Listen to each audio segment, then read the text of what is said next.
So I hear so much on LinkedIn and social media and conferences about how much AI is going to change recruiting. And if I'm honest, I hear about it so much that I wonder how much is hype and how much is truth. Today, we're going to get the goods from a global expert. That's coming up now. Hi there, I'm Andrea Adams. This is the HR Hub, and on this show, we talk about anything related to HR. I encourage you to subscribe to the show or to the podcast. Keep learning from my amazing guests. So today, my guest is Matt Alder. Matt is a talent acquisition futurist, an international speaker, an author, and the host of the Recruiting Future podcast, which is in the top 1.5% of podcasts worldwide. Also, he is unaffiliated with any recruitment product, which means I hope that we're going to get some unvarnished truth today about AI in recruiting. Hi, Matt. How are you? I'm very good, thank you. And thank you very much for having me on your show. Much appreciated. Well, thanks for coming on. I think it was, I asked ChatGPT for a recruiting expert who would be unbiased, and ChatGPT came up with your name. That's a I'm thing. thrilled to know that I'm AI optimized. That's fantastic. Yeah, that's what I thought. So to answer the question of this episode, I think we need some background. So currently, not in the future, but currently, where is AI most useful in recruitment? Yeah, it's a great question. I think, as you said right at the beginning, there's a huge amount of hype, of people selling things, and people talking about things that aren't actually happening yet, and in some cases aren't actually possible yet. So what I'm seeing in terms of practical use cases that people are using right now, they really kind of revolve around automation and communication. So, some kind of really simple things like automating interview scheduling, and also some more sophisticated stuff in terms of keeping candidates up to date with what's going on in the process, making the recruitment process easier for them. Just providing more communication than humans have typically done in large-scale recruiting processes in the past. And also people are using it to do things like, write standardized job descriptions and just sort of tidying up a lot of the messy stuff that's there in recruiting at the moment. Yeah. Oh, you talk about standardized job descriptions.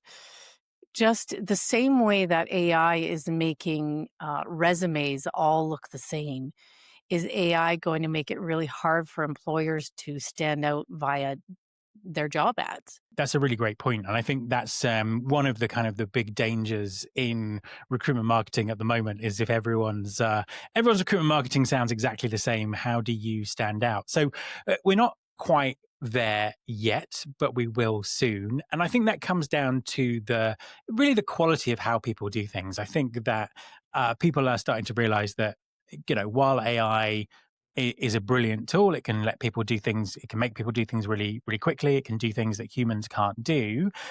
Unless you use it properly or have a real understanding of how it works, you could end up with the same outputs as everyone else. I mean, look at an average day of postings on LinkedIn to see everything written in the same style and all that kind of stuff. And very often that's not actually a failing of the AI; it's a failing of the humans understanding, how to use it and how to really get the best out of it. So right now, what is the biggest disconnect between what people hope AI will do, but what it doesn't do? Yeah, it's a good question. I think there's two bits to this. So, first of all, I kind of want to answer this from a candidate side because there is a huge amount of disinformation out there that companies are using sophisticated AI screening tools that are screening candidates out of the process, and therefore they need to, buy expensive career development packages to make their CV AI proof and all this kind of nonsense. Now, anyone who kind of understands recruitment will realize that most of the things that are happening that are making candidates think that are either to do with the sheer volume of applications going through systems at the moment. Some of that is caused by AI. Some of that is just caused because of the economic situation. There are less jobs and Yeah. more people looking for them. Or it's caused by incompetence, bad process, not enough resources. So I think that's the kind of first thing to say. From the employer side, I think there are a huge amount of things that are possible with AI that companies aren't actually realizing at the moment. I think there's a lot more that will be possible. And really, a lot of the disconnect comes from bad processes, really old fashioned ways of doing recruiting, not really thinking about it properly, companies not knowing who they need to hire and why, and thinking that an AI tool is a magic bullet that's going to solve all of those problems for them. But there's lots of kind of structural issues and ways people think about talent that really kind of need to get up to speed with what the talent market is like, if people are going to actually use AI to make that better, if that makes sense. Yeah, I think about my own clients, and granted that they're small businesses, they don't even have an ATS. Mm, Some of them don't even have HRISs yet. yeah, So yeah, there's eyeballs on every single resume, absolutely. for the most part. Um, so speaking for myself, and the fact that I work for these I consult to these small employers, screening resumes is so Yes, painful. yes. And AI is supposed to get rid of some of this tedious pain in our lives and in our jobs. Is AI useful for screening resumes? The short answer is yes. The longer answer is yes, but quite a few things. So, Yes, um, but quite a few things. What are those quite yes. a few Okay. things? So yes, it is. However, there are so many things that you need to think about and be aware of when it comes to this. So, one of the mistakes that I see people making, particularly kind of small businesses, is just literally sort of piling CVs into these publicly available large language Oh God. models, and then being really pleased with the results because it will give them like this, very people pleasing kind of reply about who's the best resume and all that kind of stuff.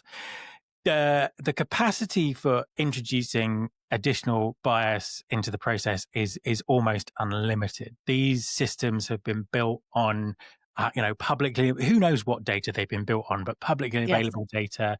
I've seen people run split tests that have shown that one of the LLMs is really sexist, the other one is racist, just because of the way they're built. So please don't do that, because that there's ethical implications. There's also some considerable legal implications as well, which we might talk about in a Privacy minute. implications to doing that. Privacy implications, all of those kind of things. Yeah. So if you're going to use AI to screen resumes, you need to use a dedicated tool that's been built to do that.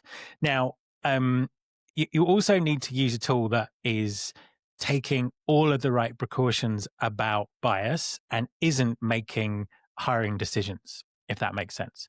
So Mhm. it's kind of going out and looking at what's available in the market, but also really asking the kind of the right questions about how CVs are being screened, how CVs are being scored.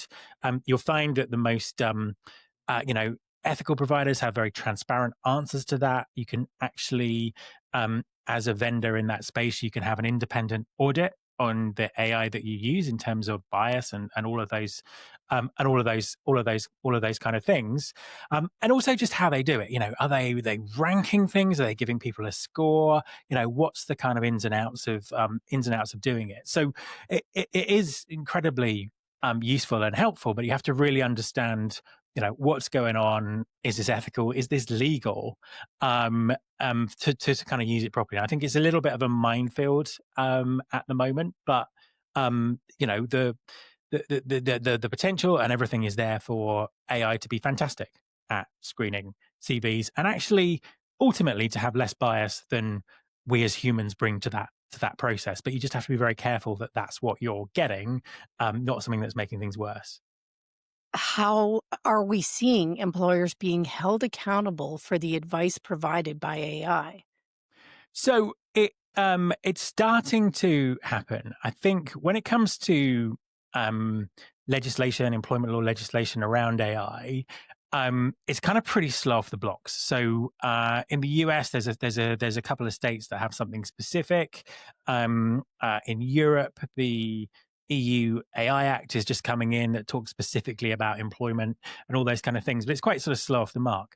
Where companies are falling foul is existing legislation around equality and those kind of things. And there's a few sort of cases going through. It's still fairly early days in terms of what it happens, but it's something that you just because you're using a technology, you are still subject to all of the equality and human rights legislation that exists where you live, and I think the way you operate. I think that's a really important thing to do. There's a very high-profile case going through the courts at the moment against Workday, which is one of the really big providers, talking about AI bias and all that kind of stuff. Now, that court case is in fairly early days. There was some developments on it this week that kind of broadened it out in terms of what's going on. But it's certainly, whatever the outcome, it's certainly kind of sharpened people's focus in terms of looking at this. And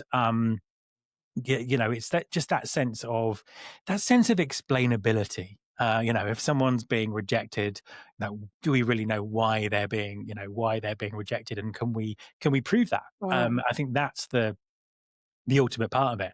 Now, in some ways, we're already holding the technology to higher standards than we're holding humans, because, how much bias, unconscious or conscious, do humans have in the recruitment process, and how many people could explain some of the decisions that they made about people in a court or to a person? So I think that's another aspect of it, but it is happening, and it's something that people need to be aware of. However, I think that the danger here, I think that HR leaders, quite rightly, tend to be cautious and risk averse because that's their job, defending their organization from risk around people.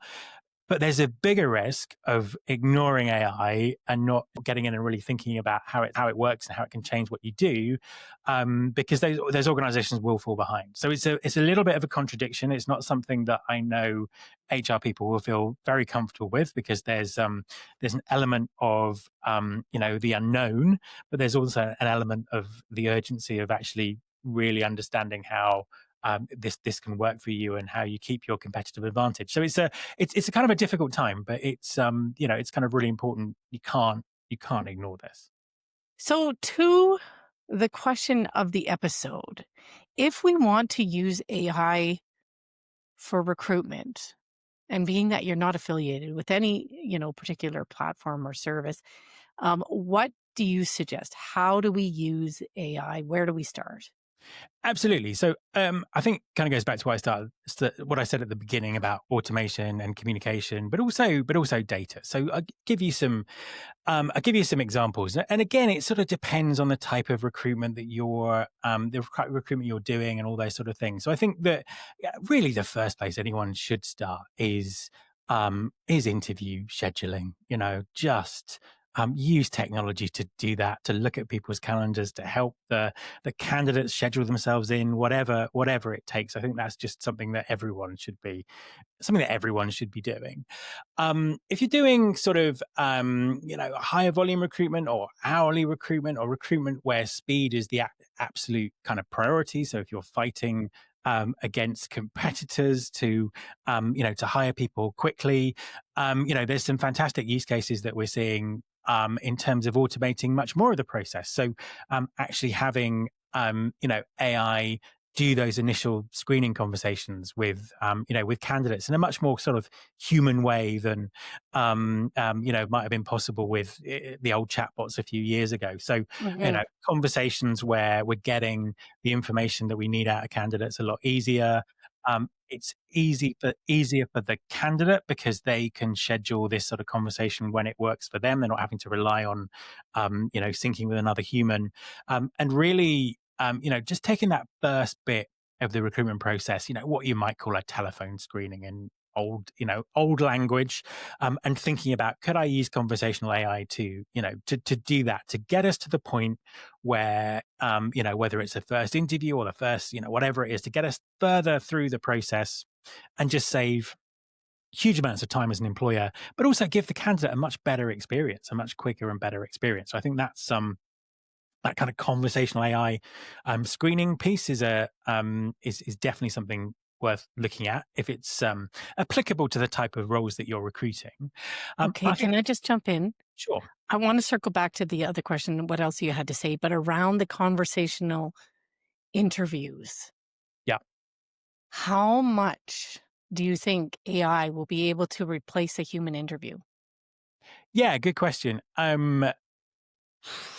mean, a lot more than people think is the answer that I would give you. I think already I'm seeing AI interviewers that are doing, an amazing job at kind of asking the right questions, intelligently asking follow-up questions, taking things to the next stage. So I think that a lot more than people think, basically. And then you kind of get into this whole sense of, why do people think they're so good at interviewing? A lot of people will tell you because they just have a gut feel about the candidate and all this sort of stuff. And then you kind of think about is that a bias that you're putting in there? So ultimately, I think that AI interviewers can do a huge amount more than people would expect. In some cases, probably the whole thing. Now, whether you want them to do that or not is a different question, because there is a point at which um, it kind of affects the candidate experience. So, That's the what I was about to ask. What example I about would give you is, if you get on a plane, that plane is being flown by autopilot for 99.9% of the flight, but we still have a pilot, because I'm not going to get on a plane without a pilot anytime soon. And I think this is a very similar thing. It's like having that kind of human in the loop, the candidate feels that there's someone advocating for them within within that process, I think is really important. So I think it's drawing the line based around that rather than the capabilities of AI. And I think that's something that is going to be very individual from business to business. So it's not really a question about technology. It's a question about the human relationship part of this.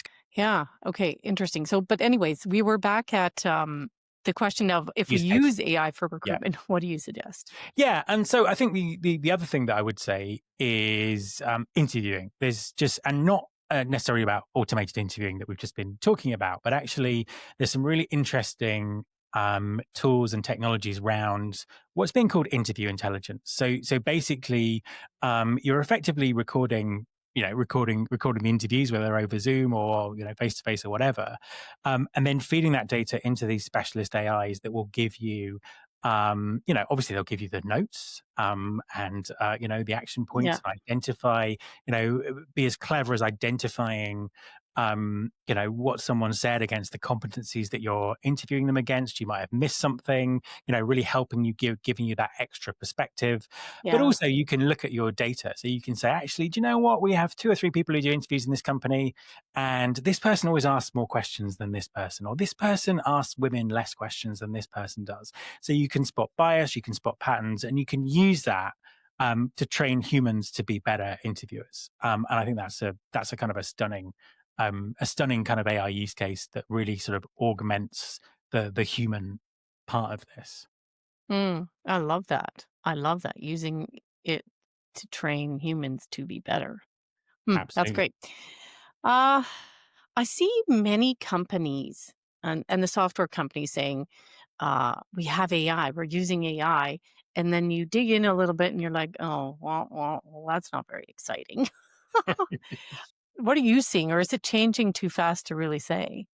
I think what we saw, certainly sort of 2 years ago when this started emerging, is there was just this kind of gold rush. We've got to say that we've got AI. We've got to say that we've got AI. So everyone has AI.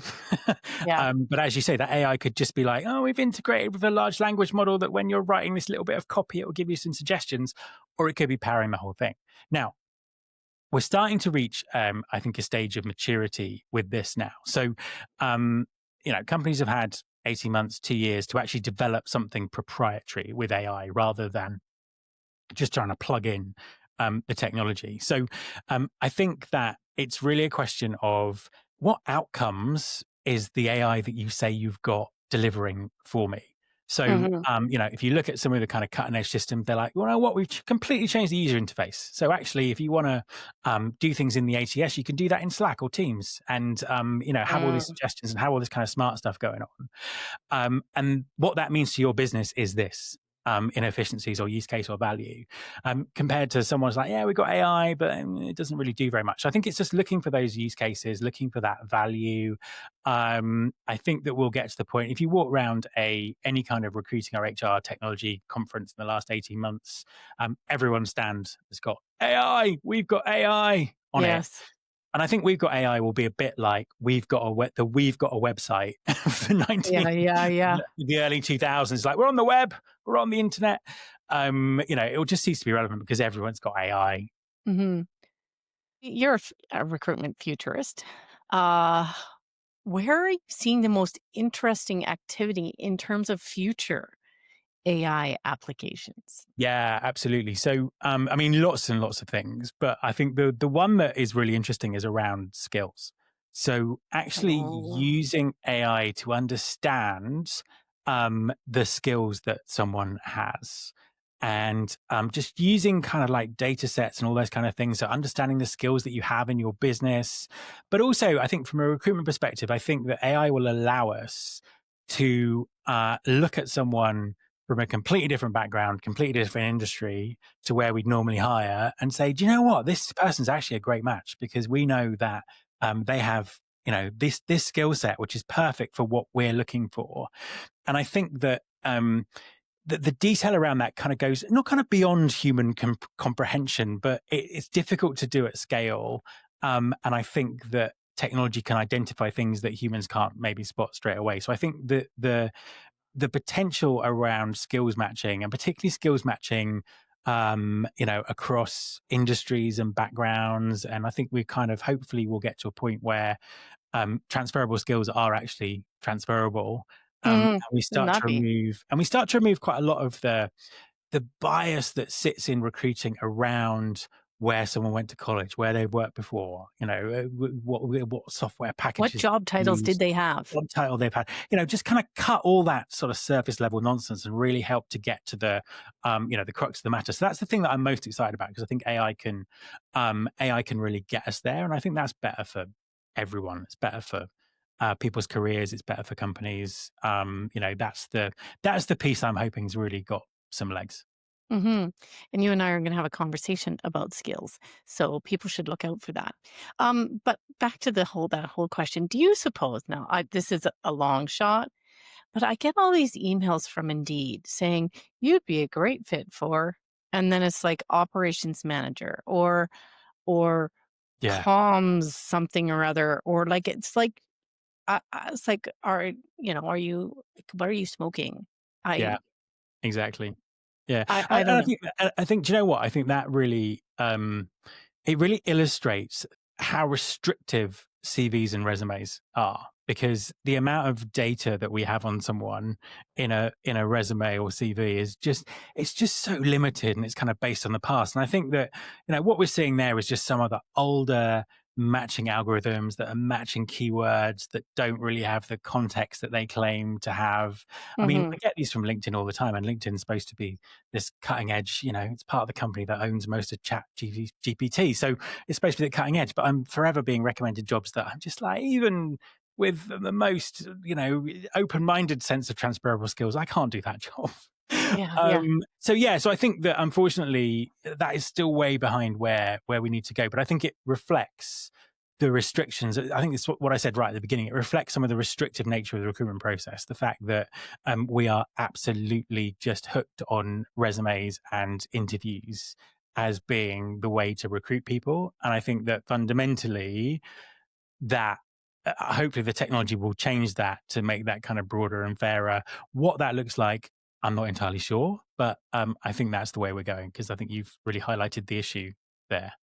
So people have been predicting the demise of the resume, the CV for a bazillion years, and yet it's still with us. Yep. Do you see any viable alternatives?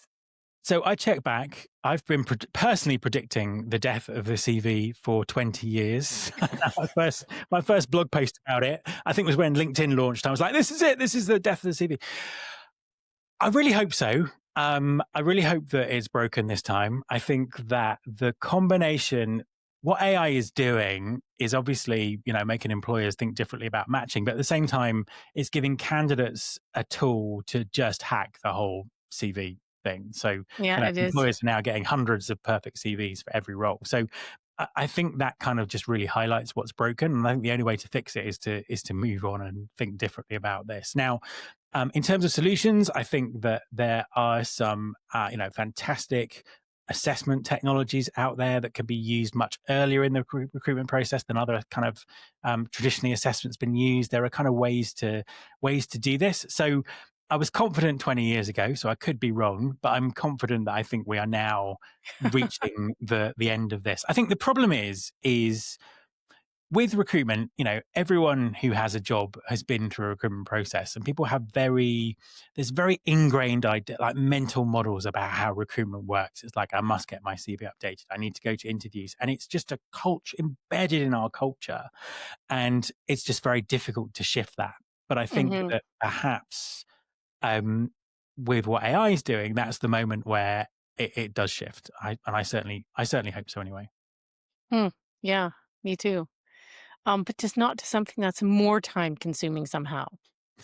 Well, that's the thing, isn't it? It's just, some of the alternative things I see put forward sometimes are actually taking us a step backwards. So hopefully we can move forward. And I think that the combination of the kind of the move to thinking about skills, the way that work is changing, with the rise of kind of like part-time, flexible, fractional, all that sort of stuff, and AI and everything that's going on, I think that just all comes together to create something different. Mm-hmm. Okay. All right. Um, okay. So if someone wants to learn more about AI in recruitment, what do you suggest? And also, where can they find you? And I mean, if you have any books or anything that you want to promote, please do. Yeah, absolutely. So my podcast is Recruiting Future. We have conversations like this twice a week, looking at what AI is really kind of doing, what's happening, how employers are working with it, thinking about it. I've written 2 books. One is quite old now, but the other one, Digital Talent, from sort of 2 or 3 years ago, has got some quite good stuff around skills and that kind of thinking. But really, I think people just need to kind of open themselves up and look at what's going on. There are lots of great events and webinars and conferences and all kinds of things going out there. This is a huge discussion in the industry, so it's not too hard to find No. quality kind of independent thinking around it, but you have to really go out there and look for it. Well, thanks, Matt. I love that. And I too am looking forward to the demise of the resume, just something that is not more time consuming, rather than it should be less time consuming. I spoke with Indeed about a year ago about how they use AI to make their platform easier, but also how they use AI as an employer in their own recruitment processes. And a link to that is right here. Thanks for watching out there. We'll see you next time.